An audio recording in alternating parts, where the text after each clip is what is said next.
not good, you can wrestle the person, take him to the ground, and submit him. Okay, because we want this to be as educative as possible, Okay. you know. So let's get down to the basics. Oh, and by the way, I must chip in. He's also good at boxing. You know, anything that has to do with fights, don't worry, he's the man to meet. So, you mentioned earlier 5 tools in boxing and lots more in MMA. Okay. So maybe before we delve into that, is there a difference between MMA and UFC for those who don't know? Yes. So it's like saying football, for example. There is the English Premiership. Football is the sport. English Premiership is the league. Okay. MMA is the sport. UFC is the league. So the same way there's UFC, there's Bellator, there's One Championship. Okay. And so even in South Africa, there's a fighting championship. Yes, fighting championship. Okay. So for those who do not know as well, UFC's Ultimate Fighting Championship. There you have it. So the question: what are the tools? You mentioned 5 earlier for boxing. Yes. Relatively about 5 tools being used. What are the tools for boxing, and how many do we have for UFC? Can you name them? Okay, so the major tools for boxing, like you have your jab, you have your hook, you have your cross, the overhand, jab to the body. Like it's basically Basics. Just that. So, but for mixed martial arts, Yes. you can kick to the body, you can kick to the head. There are different types of kicks. There are leg kicks. Leg kicks is when you target like your opponent's legs, and even the leg kicks is broken down into like further like. There are some kicks that go to the upper part of the thighs. So so there's just a whole lot more. So and that's just a stand up. You can take your opponent down to the ground using your wrestling, and when you take them down to the ground, it's usually not a lot very interesting to the fans because they usually boo the fighters who do that. But when you take them to the ground, you have more opportunities to like ground and pound, use your elbows. In boxing, you can't use your elbows. You can use your knees to their face or to their body. So we've seen lots of flying knees. Yeah, so there's a whole lot of things. In other words, for you to be a boxer, you're probably taught few things with regards to footwork, your stance, and then head movements, reflex, and the jabs. But when it comes to UFC, you have to be like an all-rounder because it's not just about the boxing, there's also the wrestling aspect of things. Yes, so you see when boxers come to mixed martial arts, they're usually in that because they use their boxing stance. Boxing stance, you're usually lead leg heavy. Yeah. So this other person, if he's a mixed martial artist, is not going to bother trying to jab or do anything with you. He's going to target your lead leg because as a boxer, you hold your lead leg forward, and someone that is a good kicker would kick you, stay at distance. You're not going to reach him. We saw that with Israel Adesanya and Paulo Costa. Yes. Where the calf was taken apart. The same thing happened with Dustin Poirier and Conor McGregor, and with regards to the calf. Yes. So I think with regards to leg kicks, as you mentioned, it seems the lower leg is targeted more often than the upper leg. Yes, but also there's also like a caveat to that, which is there have been fights where you try to kick someone, but then they check it properly, and then you break your leg instead. Does that explain Conor McGregor's leg? Because it seemed like an airline fracture. It seemed like a double fracture. We can't show that. We're sorry. That's very graphic. Quite graphic. It's horrific. Let's put it that way. It's extremely gory. So we really can't show you that. But we've seen fractures like that. Does that explain what happened to Conor McGregor in the rematch against Dustin Poirier? Yes, but in Conor McGregor's case, the problem started for him in training, apparently. So he suffered that fracture, but he kind of like because it was airline fracture. Yeah, so he thought like he had recovered from it. So when Dustin checked his kick, it's kind of like triggered it, and then that was very bad. Let's leave it like that. Okay. We've talked about leg kicks. We've talked about the wrestling aspect of things, so as to gain advantage in terms of pounding, elbows, and what have you. Is UFC quite popular in Africa? And why I'm saying that is, we now have 3 African champions. I mentioned that during the intro. Those are the men that are probably propagating the gospel, within the sports within Africa. Okay, so as a sport in Africa, it's really not one of the top sports. Definitely. It's definitely not. Football is the So, like the actual person that made it a little bit more popular was Israel Adesanya. You know, when he came on stage, he was always speaking Yoruba. Yeah. Like, I'm beating these people, Nigeria. Like, he was giving Nigeria a shout out.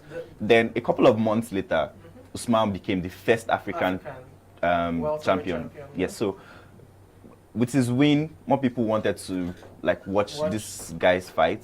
Then Ngannou did the same thing and beat Stipe Miocic in the rematch. So with that, it has brought a little bit more eyes in this part of Africa, because in South Africa, they actually have like a fighting championship. So in South Africa, it's already like a sport, one of their pastimes. So, but in this part of the world, we have other fighters, other Nigerian fighters. So we have Sadiq Yusuf, we have Min Hakim.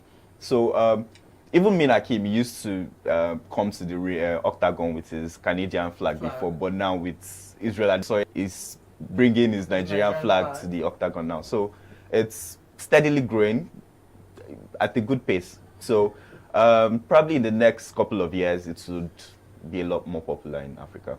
Afolabi, let's delve into the financial aspect of things. It was a bit of a shock, you know, after his win over Yugi Masvidal, that Kamaru Usman earned a paltry $1 million from that fight. And this is someone who is the defending champion, is unbeaten, has 18 or 19 match winning streak. With pay-per-view, why $1 million to boxing is...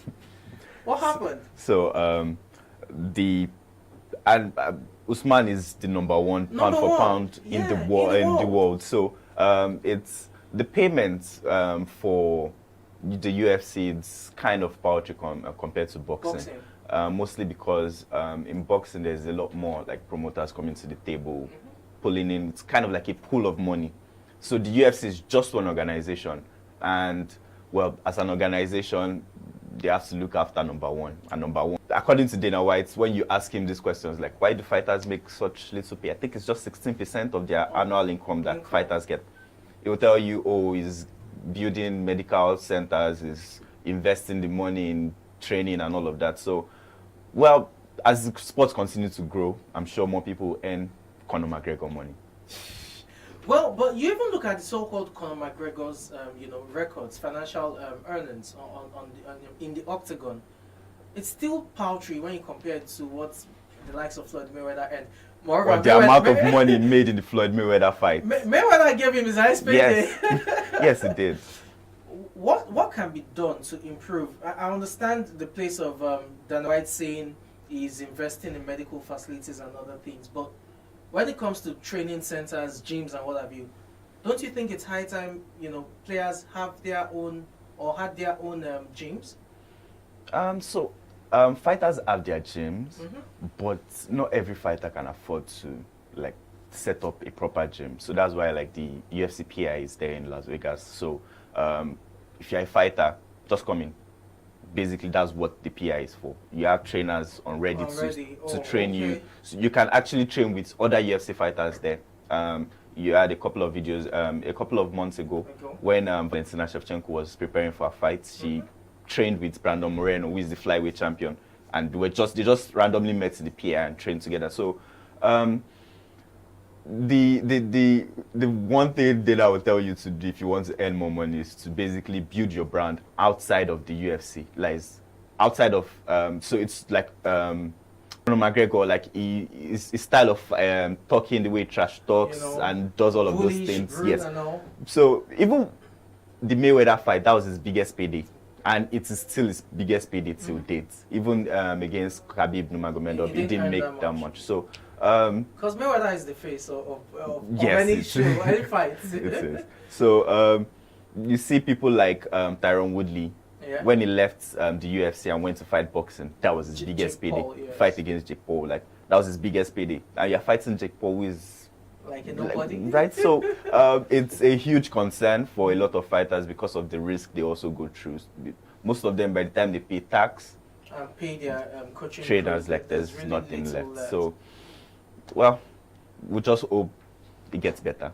That's Okay, basically it. quick one before we take this break. Do you think that as a result of the paltry earnings they get from UFC, that would see more fighters maybe change sports to boxing or something else? We've seen Tyron Woodley, we've seen Conor McGregor, try it, and these guys are now aiming for more of such, paydays or paychecks. Yes, I see it happening 100% because even right now you see active UFC fighters calling out boxers. You see Ngannou calling out Fury like, let's fight. And Fury is like, no. So it's just, yeah, it's definitely going to happen. It's going to keep happening. Wow, let's go on this commercial break. When we return, there's still so much to talk about with regards to the MMA and UFC. Do stick around. Powerful looks command respect, they say.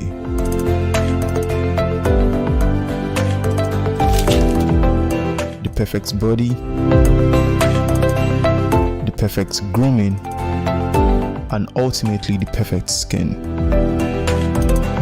Looks, style, and grooming makes the ultimate man.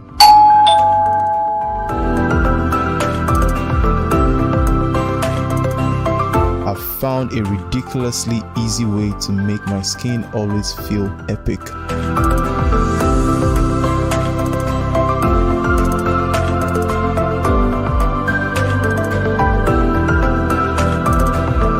My name is Neo.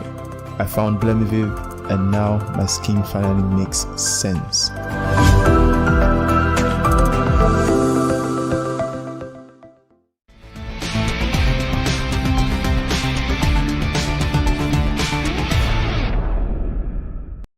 Welcome back. It's still the arena right here from iBrand Studios in Lagos, Nigeria, and we're still looking at the MMA. Now it's time to look forward to upcoming matches at the UFC, and our own Usman Kamaru will be facing Covington in a rematch. The last time out, he broke Covington's jaw. This time around, the big question is, can Usman Kamaru make it a second successive win over Covington? What do you think? Definitely.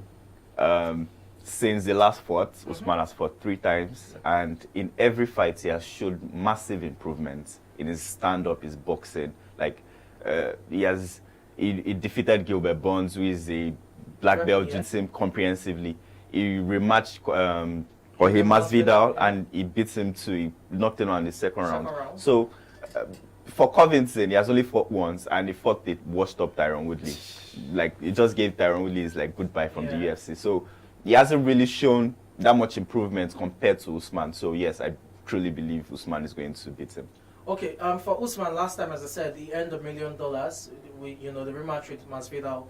Do you think it would earn within that region of probably 1.5, pay-per-views and all of that coming in? This is a highly anticipated rematch, and rematches, especially when they are close, like the first one, and tend to gain a lot more views. So possibly within a region of $2 million.